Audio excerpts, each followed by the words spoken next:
And a jolly good morning to you from an extremely damp and miserable rye house here in Hertfordshire for part 6 of my River Lea Walk, all the way from its source in Luton, or Leagrave in Luton, to the River Thames. I'm anticipating approximately 9 episodes by the time I get to London.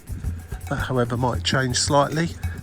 And if you were with me for episode 5, which was, I think, a good 6 weeks since I was able to do that, it was a very hot, sunny, beautiful day. And just 6 weeks later, as we get into autumn, it's towards the end of October now, and the first date I've been able to get back out on this walk, and the weather has changed somewhat, so I shall see how we carry on today. I'm wondering what we'll see along the canal on such a dismal day. I imagine all the folks that live and work along the canal will be staying truly indoors inside their boats and houses alongside the Lea navigation, which is where I'm walking now. The weather is due to improve as I go along, so hopefully it won't continue quite as wet and soggy as this. But as you can see, as you'll have seen already on previous episodes, there's a good canal path, really. It's the Lea navigation really is in effect a canal, and the towpath alongside, which is very popular with joggers, walkers and so on these days, is pretty good, although plenty of puddles on it this morning. And as you'll see, as autumn has kicked in, lots of leaves falling off the trees. So let's head off. Today's walk, incidentally, is going to be to the Lea Valley Showgrounds near Waltham Cross, Waltham Abbey area. It's round about 6 to 7 miles, dependent on how much I deviate off the walk along the way. And he's okay, he's happy. And yeah, I mean, 6 weeks ago, after walking the previous section on part 5, I popped in there for a very, very enjoyable cold drink. Really, I need a hot one today. Anyway, let's carry on. Here comes a boat in the other direction. I'll get some footage out when they get a little bit closer. But this is a busy waterway, and a lot of leisure boats too, or old working boats that are now leisure boats, ply their way up and down here, even on soggy old days like this. So first of all, where are we? So if you've just jumped into this series of videos at episode 6, but you want to watch them all in order, then I'll suggest you stop watching now and head back to number 1. It'll already be out there somewhere. If you click subscribe and then go to the channel, you'll soon find it. I'll issue them in order once they're all complete, and you will see me get as far as here, or just back there a little bit, in episode 5. Now, Rye House near Hoddesdon, Hertfordshire, on the southern end now of the county of Hertfordshire. We joined Hertfordshire somewhere between Luton and Harpenden in episode 2, and I've been in Hertfordshire ever since. Gone through the towns of Ware, Hertford, Hatfield, at least very close to them, and we're going down to Waltham Cross, Waltham Abbey area today. And yeah, the rain doesn't seem to be easing slightly, which is good because I was already quite wet there. Getting closer to London now, of course. I think we're probably somewhere in the range of 20 miles perhaps, probably less than 20 as the crow flies, probably somewhere between 20 and 25 miles, winding our way along the Lea River and navigation as we make our way to the River Thames. So yeah, proceeding nicely. Some interesting boats along here actually. These traditional old long boats there. Now that is that like a service vessel for oil rigs, something like that? Maybe Shat Harding. Does that ring any bells with anybody? We all like a bit of alchemy in our lives. Here's a boat named after it.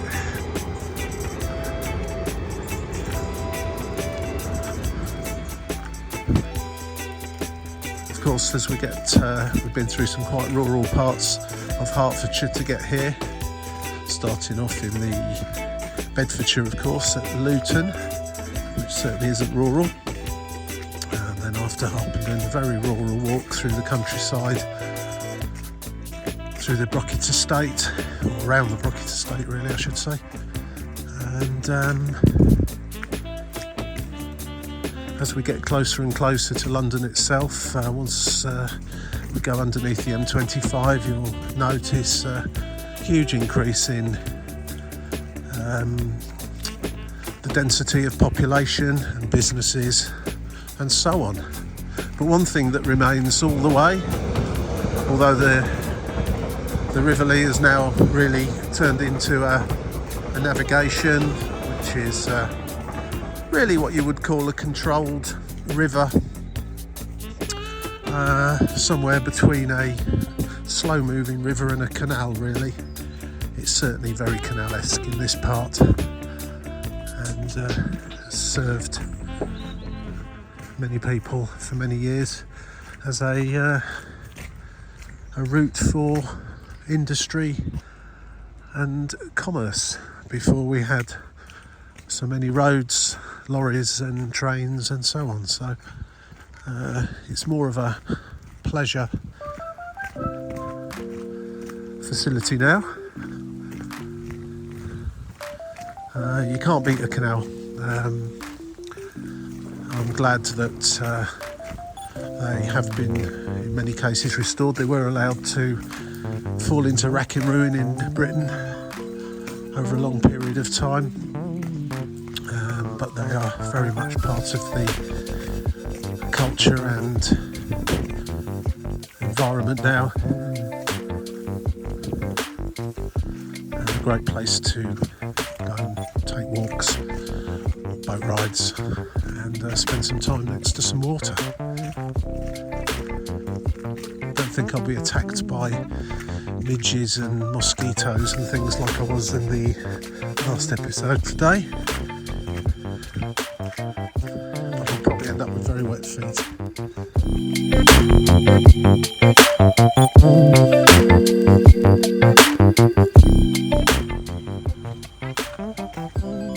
So there's a weir just over there and a lock just ahead of me. I'm carrying on the River Lea navigation. Just over that way is the River Stort navigation, and quite a few lakes, and it's quite a watery part of Hertfordshire, and in fact it remains pretty much that way through the Lea Valley all the way through London, with various reservoirs and lakes and so on as you go. Oh, this boat's seen better days.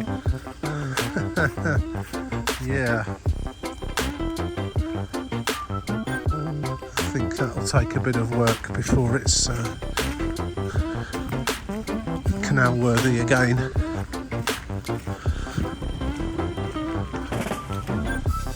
Oh dear.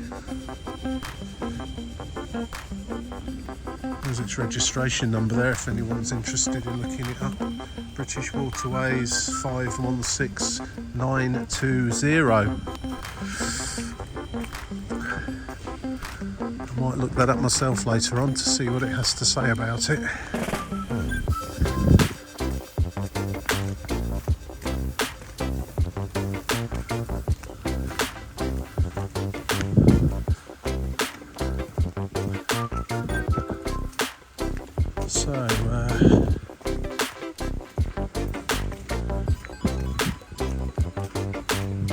Falls Weir, Lock 5. I think that's probably pronounced. Just very muddy and puddly just here. Let's go around this way. Fields, Fields. Ratties Lane, EN11 is the postcode for here. River Lea navigation. Falls Weir, Lock 5. And looks to me like it's neither up nor down actually there.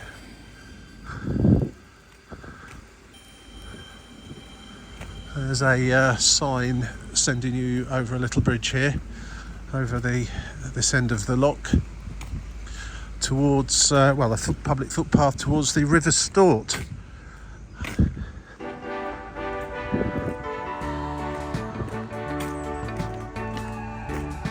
And the Lea Valley Walk, which is what I'm going to be sticking to, is of course along this way. I have been so far using a combination of apps, one called Go Jauntly, which is specifically for walks and taking you down footpaths, where Go Jauntly wasn't quite suitable in some places. I've been using Google Maps, but of course anyone that goes walking with Google Maps knows it does very often send you walking down busy main roads, as you'll see in I think episode, I can't remember now, 3 or 4. I ended up, without having to do about a 5-mile detour, a walk along a very busy main road, which was very unpleasant, I have to say. And I was nowhere near the river either, which anyway, it just goes to show how things, how the river just winds its way through sometimes private land that you can't walk on, and areas where it is perfectly accessible to the public.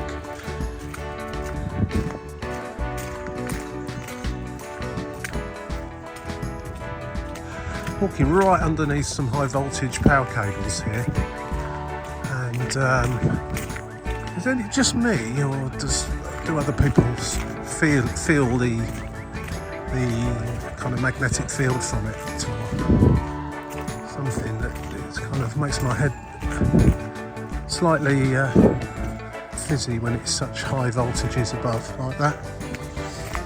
Maybe it's just my imagination, but it's very peaceful and tranquil down here by the water. You just get to one side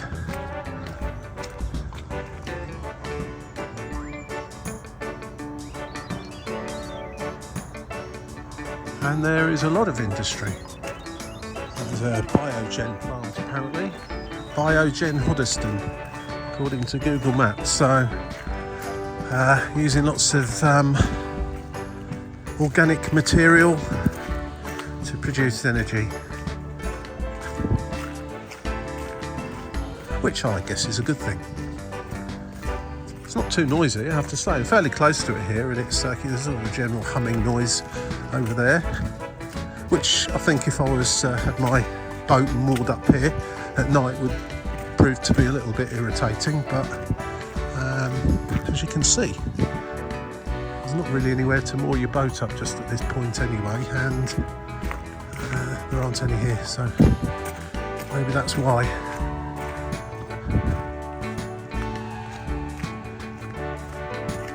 Incidentally, I don't know if I mentioned this, but on top of the 9 or so individual videos of this walk, I will, just for fun really, combine all 3 with just a bit of music playing, speeded up obviously, of the entire walk from Leagrave to the River Thames, and I don't know how long that will last.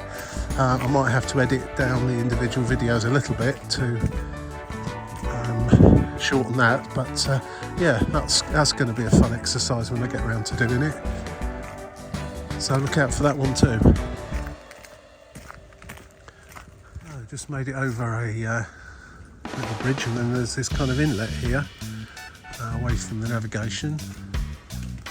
That is the Limehouse Power Station dock. And I have to say, that's one of the loveliest power station docks I think I've ever seen, apart from the bicycle wheel that's just floating in there. But I'm guessing that when coal came in to power the power station, this is where the boats would come, unload the coal straight into the power station, which obviously the actual coal power station isn't there anymore. We've got a biogen plant and lots of trees and power lines and so on, so some of the infrastructure's still knocking about, but that would have been a smoky old power station at one time, with coal coming in morning, noon and night into that old dock there. Looks quite attractive now actually, as a little inlet.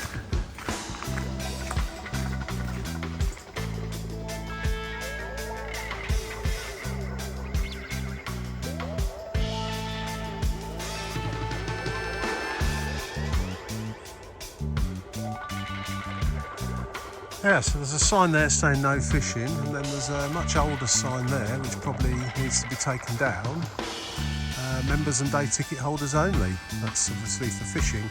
Day tickets from bailiff on the bank. So there's a slightly contradictory signs there. One saying you can't fish at all, the other saying you need a ticket if you're going to fish here. So I presume the newer sign is the one.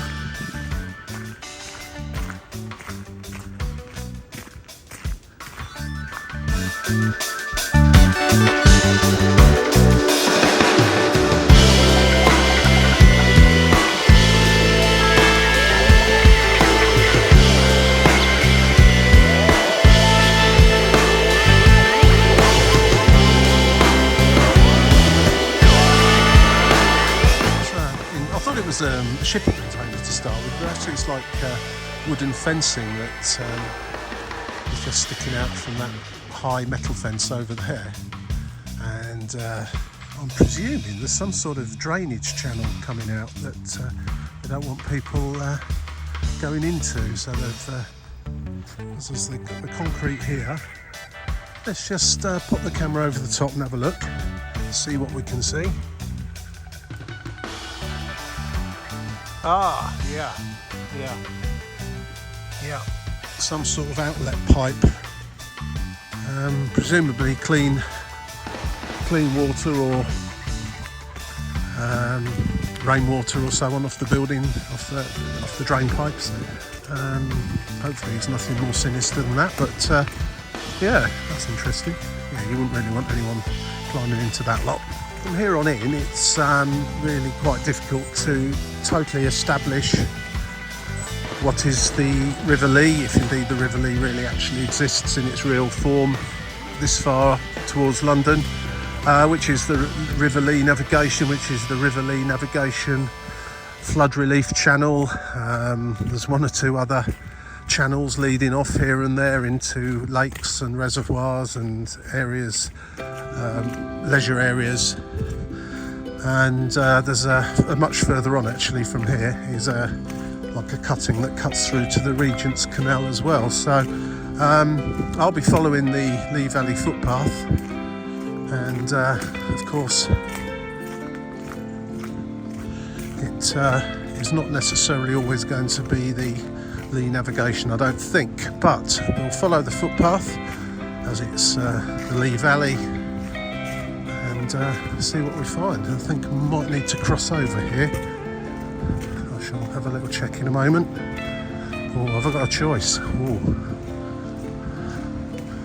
I can hear a lot of water pouring, so I think we're coming to another weir and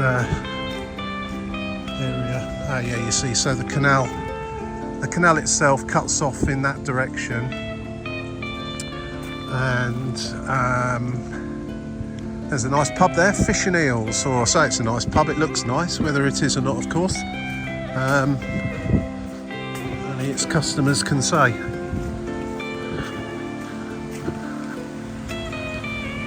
Right, need to make a decision now. Where this is all called, and just looking at the map, this looks to be the direction to head across here. Now, The downside, of course, of coming in mid to late autumn on a rainy day is that there's not really many other people around, because it's usually quite handy to kind of just stop and have a chat with people, and they'll say, oh no, take that route, take this route, no, you don't want to go that way, that's the quickest way, but that way's nicer, and things like that. A bit of local knowledge is always useful to pick up. Of course, there isn't anyone hardly about today, which is also nice, but for information purposes. It's an interesting little area, this. The water management engineering here is quite interesting. Those ducks, I think I've probably got a bag of bread for them. Sorry guys. Right, so crossing over to the other side now. The only thing I can do when I can find the actual signs, they're not always in evidence, is follow the Lea Valley Walk signs.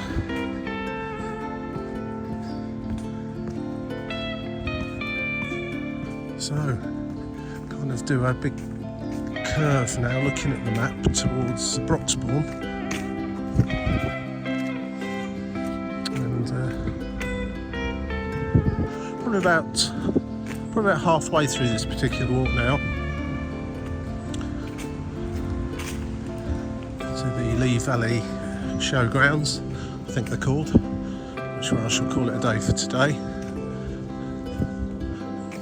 Hoping to get back in about a week's time to do episode 7, and then in a few weeks' time 8 and 9, and finish up by the River Thames. Nice boats along here. Bilko, Sergeant Bilko. Who remembers Sergeant Bilko? Caringorn. There's a bit of smoke coming out of the chimney on that one there, so somebody's in there heating up. It's quite a chilly day actually, so I guess it's needed. Nice wood smell. Just over to the left of me, which I guess are relief reservoirs for excess water, which have been converted into nice public spaces. It just says North, Central and South Lagoon. Doesn't really elaborate more than that, but they're just over there through the trees. Probably see them in a moment actually. Oh yeah.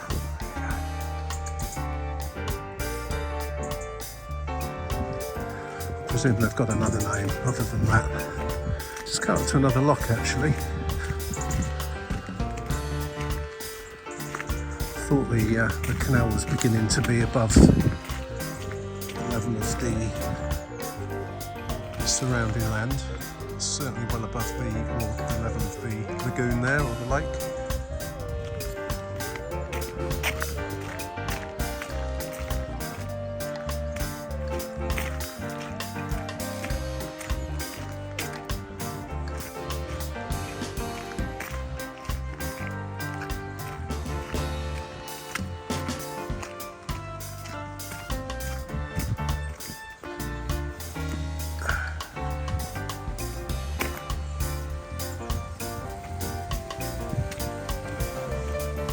Dobbs Weir Lock 6.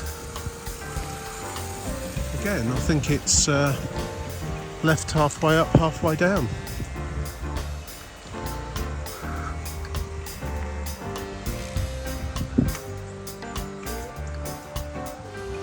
Guessing it's left like that on purpose to stop people.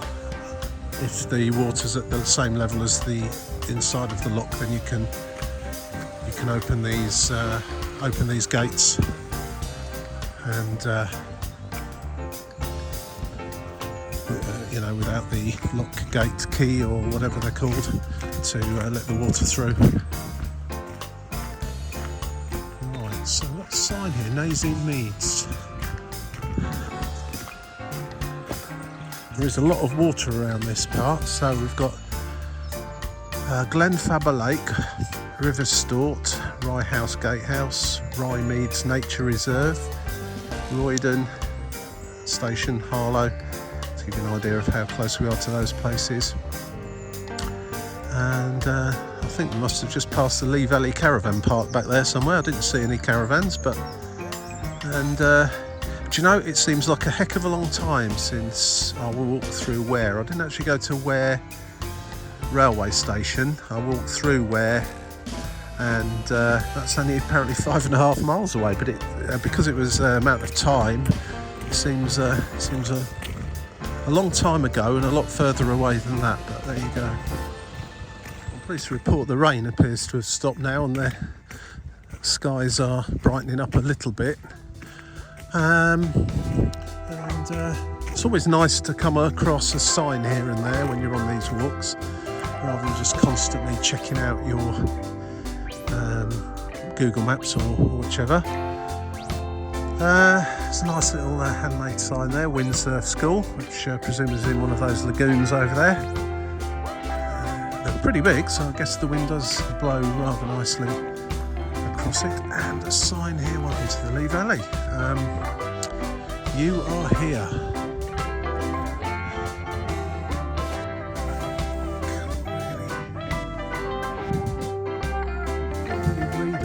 There's the caravan park I walked past, heading along this way towards Hoddesdon. It's quite a large area that map's covering, with a list of various places that are in here in this general area, and some of the wildlife that you'll be able to see while here, mostly birds, of course.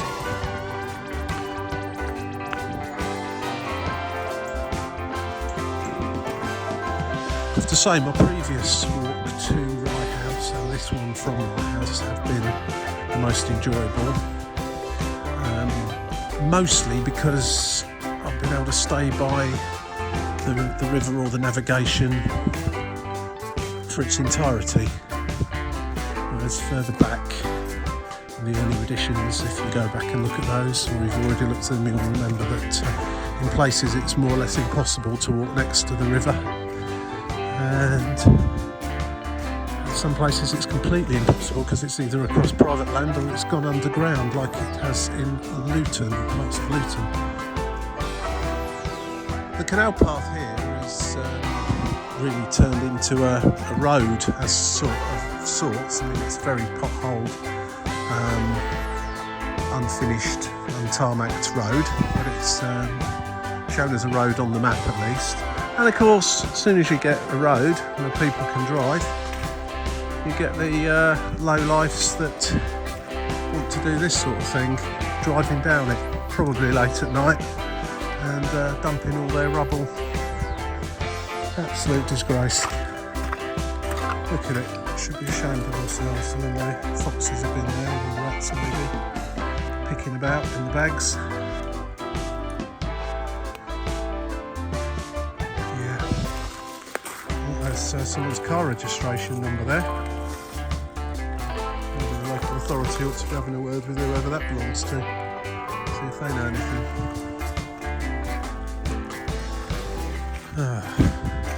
Do you know, this walk was going great until I see that. It really is, I find it quite soul destroying actually when people have just deliberately driven down this bumpy old track next to a canal and just dumped all this crap basically in the hedge. Look at it all in there. Absolutely shocking.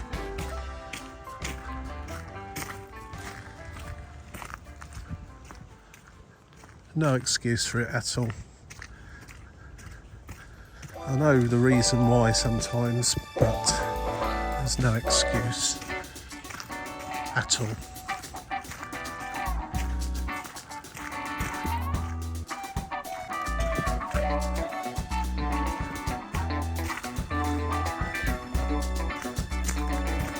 at it, more of it. There we go again. Just turn up, chuck your stuff into a hedge and drive off. Well done. As I've said on previous videos on numerous occasions, if the people that do this sort of thing are watching this video, which I highly doubt. People that do that kind of thing spend time watching videos about walks in the countryside. But if you are, or you know someone that does it, tell them I think they're a beep, beep, beep, beep, beep, beep, beep. Cannot say the words, obviously, on here. Now I've got to navigate this massive puddle. This road really does need a bit of work doing on it, because there has been quite a bit of rain recently, but it's really quite in poor repair. It's not so bad that the fly tippers can't get down here though. Shocking. Rant over. Trying to find the next lot, of course.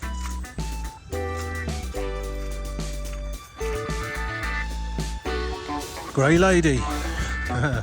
Some nice boats just moored up here, and we're coming up to there's another weir over there to let the excess water find its way round.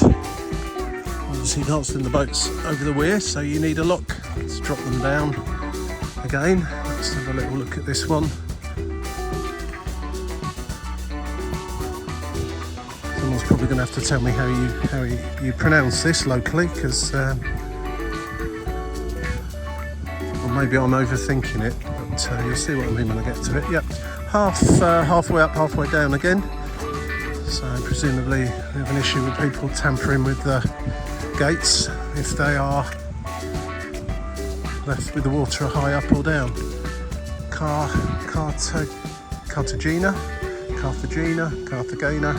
Lock 7. Nazy New Road EN10, Enfield 10. So we're getting there. It won't be long before we cross under the M25, and most people consider that to be being in London. It's not quite really in a lot of cases.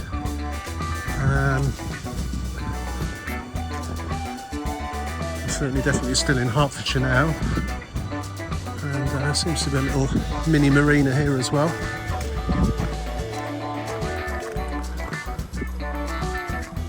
Just listen to the sound of that, don't they sound brilliant? Absolutely excellent sound.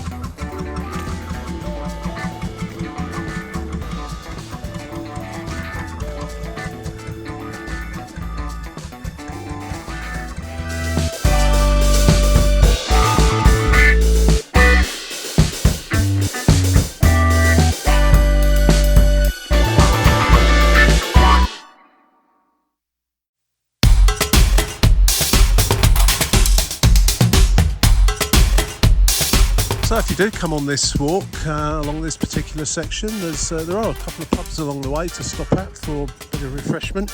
That one's called the Crown, and we've crossed over the towpath on the other side again now. As the side I was walking on, the left as we're looking, is now backs onto properties, people's houses, and I'd imagine some quite nice and expensive houses by the look of things, with their own little mooring platform or boat platform, whatever you call them. I mean, how fantastic's that? That's great, isn't it? See those houses there? They've got the gardens, and then they walk out and they've built little platforms just on the canal side of their boundary, their walls, whatever, where they can come and sit. Oh, I'd love that. I would absolutely love that.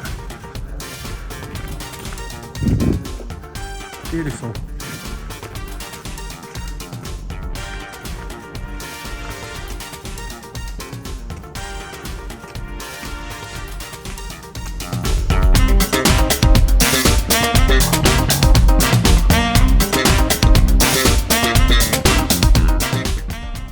And some useful sounds here. Useful sounds, useful signs telling you what you can see in Silvermead over there, including some water voles. I think the lady in the boat earlier on was part of the Broxbourne Rowing Club, very keen out on a Tuesday morning in the rain or drizzle now.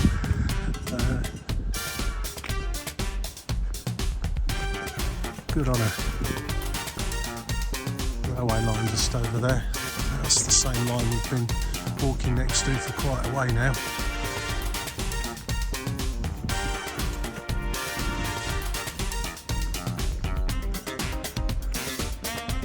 Well, that's about the third or fourth of those I've seen now. And just talking to the chap in the grey boat there, he seems to think that's a less expensive way of being able to live on the river, repurposing kind of, I'm pretty sure they're oil rig lifeboats. They're completely completely sealed units that obviously out in the North Sea, you don't want any water coming in at all. More like a big ball floating in the water in some ways. So yeah, that's interesting. I don't know if anyone else has heard of that before, but I suppose as oil rigs get closed down, the lifeboats become surplus to requirement, and you can buy one. You can pretty much buy anything these days if you know where to look. And yeah, so that's about the third or fourth during this walk of various types.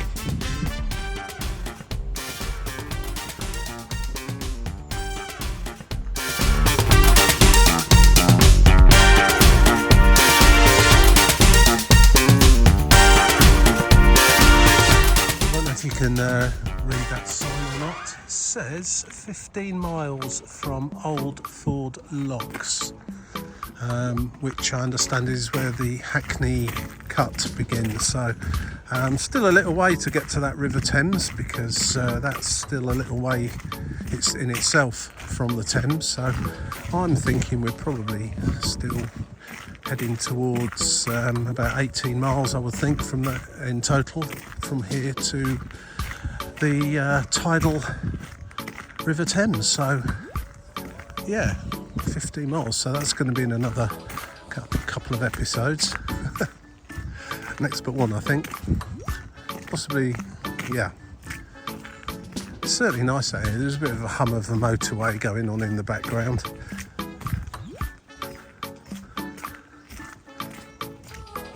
Hello.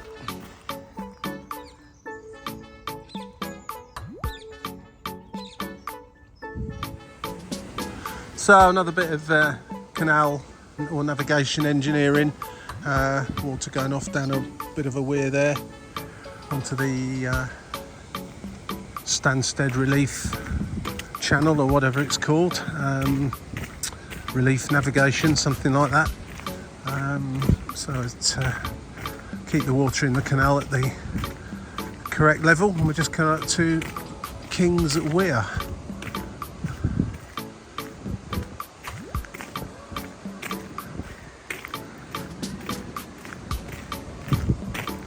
And it's suggesting small boats keep back, presumably so they don't get sucked underneath the barrier there and over the weir, because that would be a rather unfortunate thing to happen. But when you've got a river feeding a canal, you do need this kind of engineering along the way to stabilise the water level, particularly when there's been lots of rain, but also when there's not been much rain, to make sure that the canal level stays as it should do.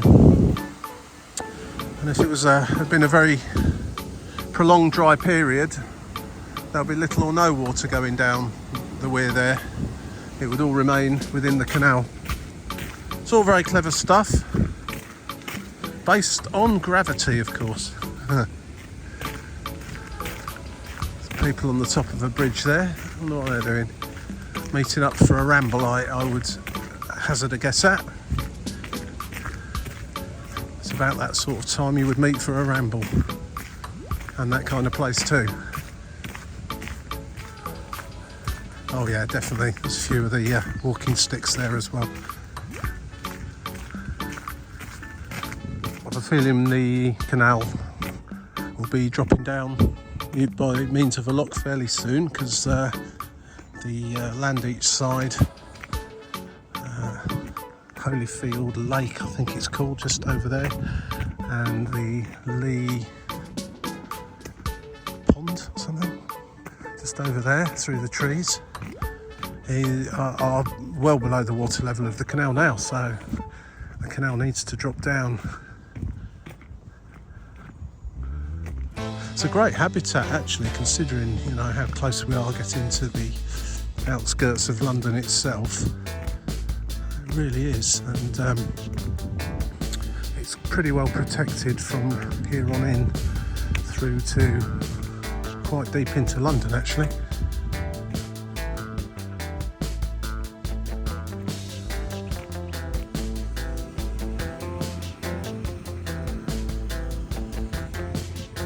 Aqueduct Lock 8, and here's first one in a while where the water's not been left halfway up, halfway down, so that's what happens.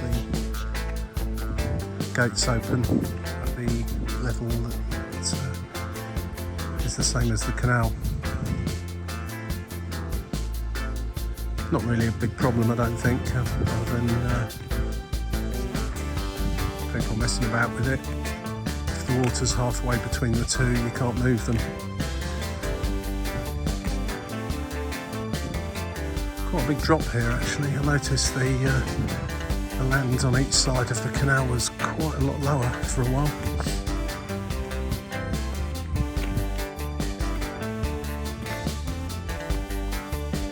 Completely surrounded by the Lea Valley Country Park just here. It really is quite tranquil. Yes, there's a bit of road noise in the far distance, but very pleasant here. And all those logs floating in the water, looks like, at first glance, alligators, which I'm fairly sure they haven't got here. Well, that'd be great if they did.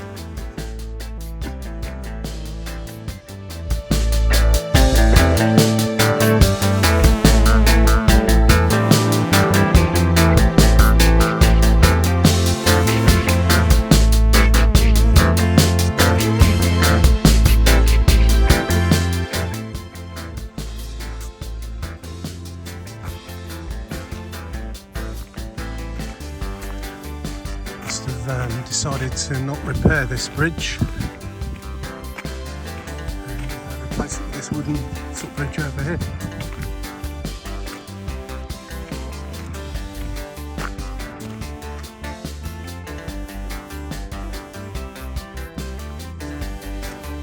Now here's the thing. So people say that in the south of England no one will talk to you, no one will say hello or whatever, and to a degree, I think it's a big city thing rather than anything else, and they don't come much bigger than London, of course.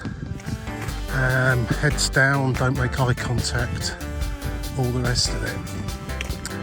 But you walk along something like this and everyone says hello to you, unless they're completely lost in their own little world listening to music on headphones or something like that. But on the whole, most people will acknowledge your existence, say hello, good morning, etc. And I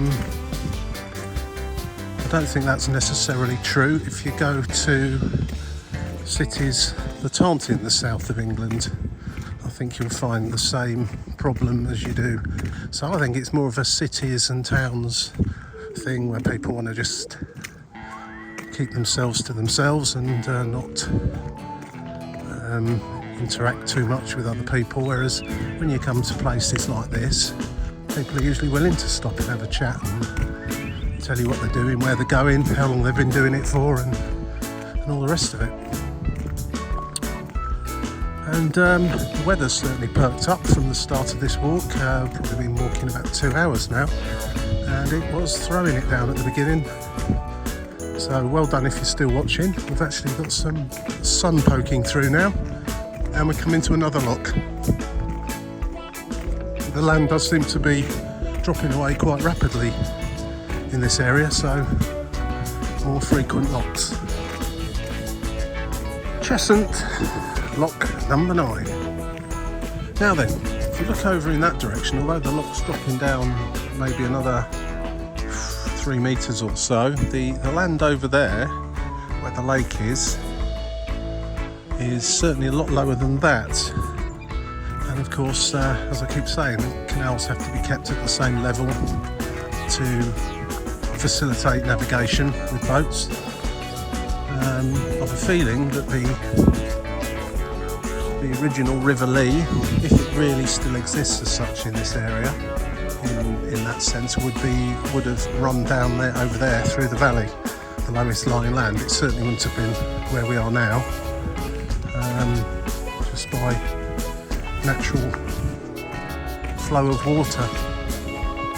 When you look on a map, to the left of me is just a massive series of lakes, all joined by little channels that run parallel to the navigation, with a series of sort of little weirs and sluices and things like that to keep the water level here at the correct level, and those being the balancing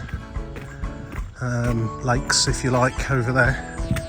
So while it pumps water from the River Lea at one end to feed this canal, excess water, and there certainly has been a lot of it over the last week or so, gets sent over to those lakes. Shardlow. That's a long way off the beaten track. That's up in Derbyshire.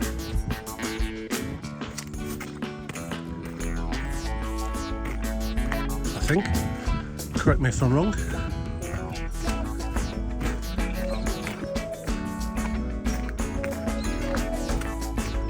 Fascinating piece of nature around here, and see, we've got here the North Met Pit Orchid Area. Please stay on the boardwalk. Well, I'm not going to go walking around it just now, but presumably at certain times of year you can look at orchids. Just going to go inside a little bit and have a look. North Met Pit, though, you get the feeling a better name could have been thought of. I'm not sure if we're going to see any orchids in the middle of October.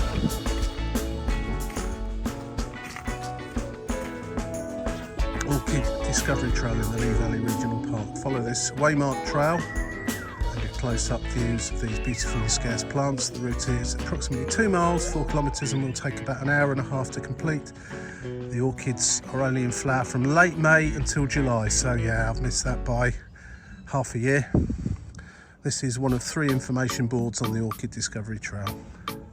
Well, there you go. If you like your flowers and like orchids and walking, then get yourself down here, the Orchid Discovery Trail in the Lea Valley Regional Park. I would guess that is well worth it if you like looking at orchids. Hopefully the orchids are left alone and not picked or anything. Nothing would surprise me these days. Right, I think I've probably got about another 1.5 miles to the end of this particular walk, so I'm going to power on now towards the end and put the camera back on once if I come across anything of interest, which I'm sure I will, because this has been a very interesting section, albeit a somewhat soggy one.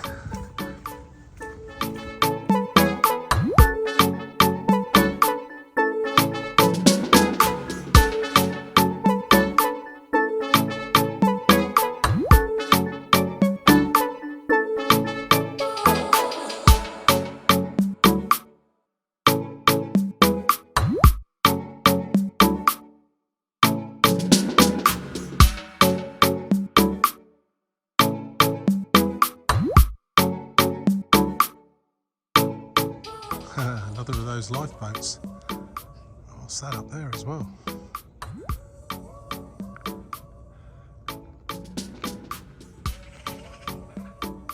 Finally a bit of activity. Just come up to another lock here. There's actually a boat in there. Not sure if they're going up or down. We should go and have a look.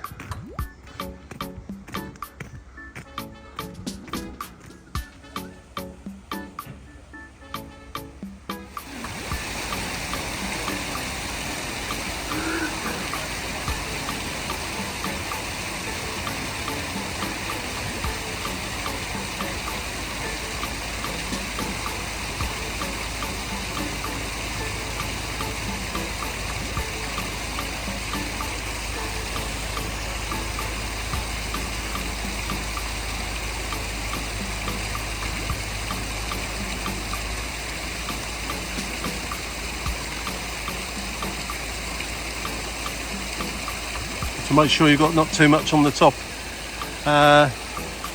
of your boat there, otherwise you'll be hitting the footbridge at that end. Just making it.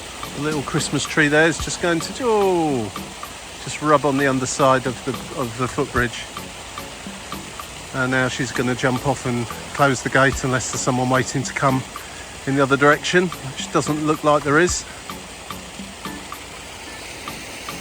That's Waltham Common Lock number 10. Finally the sun comes out properly. It's turned into quite a nice day compared with the almost torrential rain I started off in. Anyway, getting towards the end of this section of the walk, and is it the A121, A112, something like that? I can just hear it ahead of me. That's where today's walk will end, and that's also the intersection, or where the Lea navigation here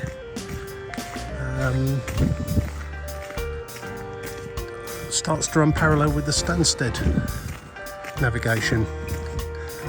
And it will also be the starting point for part 7 of this walk. So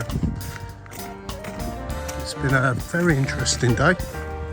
Seen some fantastic things, and hopefully as we head on further in towards London in the next few episodes, we'll see some other great stuff as well.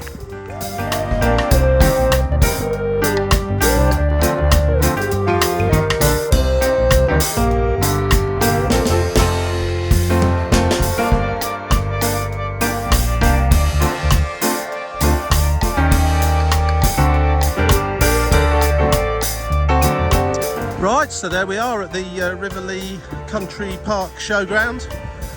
In that direction is Waltham Abbey and McDonald's, and in that direction is Waltham Cross, where I'll be heading to jump on a train. And over here is the River Lea navigation and the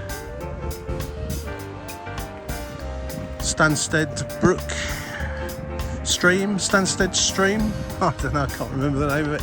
Over here, they run parallel next to each other for quite a while. Essentially all this is over here is a balancing channel for the water levels, really. All very clever, feeds the lakes, feeds the canal, and keeps everything in order. So thanks for watching this episode 6. Episode 7 will be back from exactly where I'm standing now as soon as I can get down here to do it. And the next episode I'll be heading towards Tottenham Lock near Tottenham Hale, when we truly will be in London. So once again, thanks for watching. Don't forget to subscribe, press the like button if you liked it, and the yellow button if you want to know when more videos are released. Cheers now.